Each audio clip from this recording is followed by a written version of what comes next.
Dzień dobry, mówi Dorota Frajtak z kreatywnie.com. Dziś mam dla Ciebie pudełko na herbatę.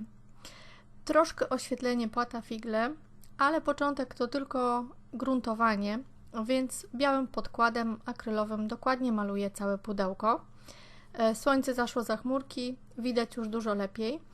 Będę dzisiaj malować pudełko nowymi farbami, dla mnie nowymi. To są farby kredowe marki Pajarita i to jest doskonała okazja, żeby je sobie potestować w ciekawych warunkach. Użyłam dwóch kolorów i nanoszę te kolory pędzlem szczeciniastym, tak żeby troszeczkę się nawzajem przenikały. Użyję teraz mojego ulubionego narzędzia, to jest taka gumowa kostka do słojów drewna. Trzeba ją przyłożyć jednym końcem i pociągnąć bardzo płynnym ruchem, tak żeby powstała taki ruch jakby łódeczką, zgodnie z kształtem zresztą tej kostki i dzięki temu farba zdejmuje się w taki ciekawy sposób, tworząc słoje drewna, przez kontrast również tych kolorów. Dwie deski mam już gotowe, teraz środkowa. Celowo nie nakładam tej farby super równo, bo chodzi mi o to, żeby brzegi tych desek były jakby takie postrzępione. I na koniec przeciągam właśnie łódeczką po środkowej desce i w podobny sposób postępuję, malując brzegi. Czyli rozcieram farbę kredową, dwa kolory, cieniuję sobie, tej farby używam dużo, żeby mieć co ściągać i kostką sobie przeciągam. Kiedy słoje już wyschły, farba jest sucha, zrobię sobie mały eksperyment. Postanowiłam użyć patyny Bister. Ona jest z prac powertexowych, a jest to po prostu patyna w kolorze brązowym na bazie wody. I troszeczkę porobię zacieków tą patyną. Podkoloruję dodatkowo te moje słoje i dodatkowo wyciągnę ciekawe takie właśnie zacieki, które będą te deski postarzać. Jeżeli chcę pracować dalej, to muszę je sobie zabezpieczyć bardzo delikatną warstwą lakieru w sprayu. Użyłam lakieru matowego po to, żeby móc teraz swobodnie malować. Ta patyna brązowa jest wodna i gdybym teraz zaczęła malować rozwodnioną farbą, najprawdopodobniej po prostu bym sobie te zacieki uszkodziła, wytarła, a chcę, żeby zostały. Użyłam ciemnobrązowego koloru i teraz sobie cieniuję za pomocą pędzla, który jest skośny. Podkreślam te swoje deski poszczególne. Skośny dlatego, że potrzebny mi jest czubek tego pędzla, bo tylko na czubek nabieram koloru. I użyłam najpierw ciemnobrązowego, rozwadniając tą farbę, a teraz zabrałam się dla kontrastu za kolor biały. I dopiero wtedy, kiedy dodam białe kontrasty, te deski będą w pełni widoczne.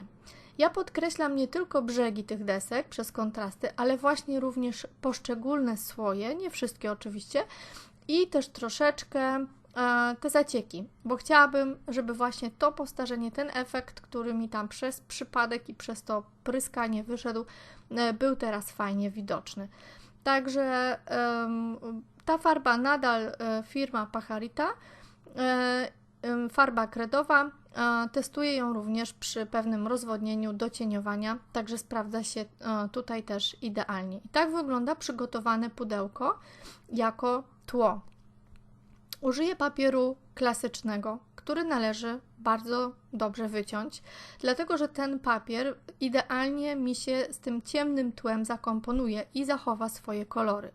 Do wycinania używam nożyka obrotowego, to jest moje ulubione narzędzie. Nie wszyscy muszą tą pasję podzielać, niektórzy wolą wycinać nożyczkami, ale mi po prostu nożykiem wychodzi szybciej.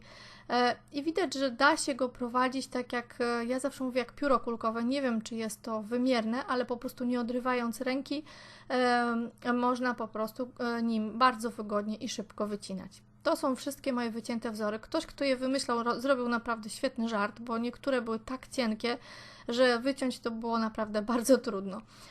Chciałabym trochę uzupełnić tło jasnym szablonem. To jest szablon z napisem czas na śniadanie, herbata, więc będzie mi pasował do tego mojego pudełka na herbatę. I teraz układam sobie moje wzory, jakby lewą stroną do góry i spryskuję wodą, ponieważ one były tak cieniutkie po wycięciu, gdybym je włożyła do wody, to one by się po prostu porozrywały, dlatego wolałam je tylko zwilżyć.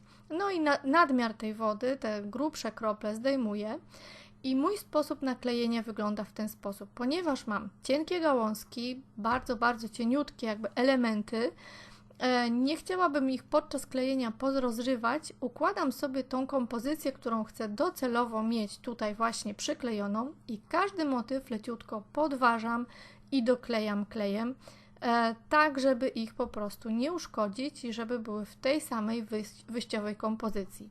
Gdybym posmarowała pudełko klejem i potem zaczęła celować tymi cieniutkimi właśnie gałązkami, to po prostu nie wyjdzie, bo to się wszystko jakby porozrywa, porozsuwa i nie będzie kompletnie tym, co chciałam osiągnąć wyjściowo. Jest kilka innych sposobów. Ja niosłam jeszcze warstwę kleju po to, żeby teraz móc jeszcze motywy pocieniować, no bo one sobie tak trochę wiszą w powietrzu. Użyję znowu białego koloru, tak żeby to cieniowanie było fajnie widoczne, żeby ten motyw wyciągało jakby przestrzennie do przodu i tu widać, że używam pędzla, który również jest skośny i ten pędzel był wcześniej namoczony, dlatego palcem mogę bardzo prosto tą farbę sobie rozetrzeć, jeśli gdzieś uznam, że jest jakiś nadmiar.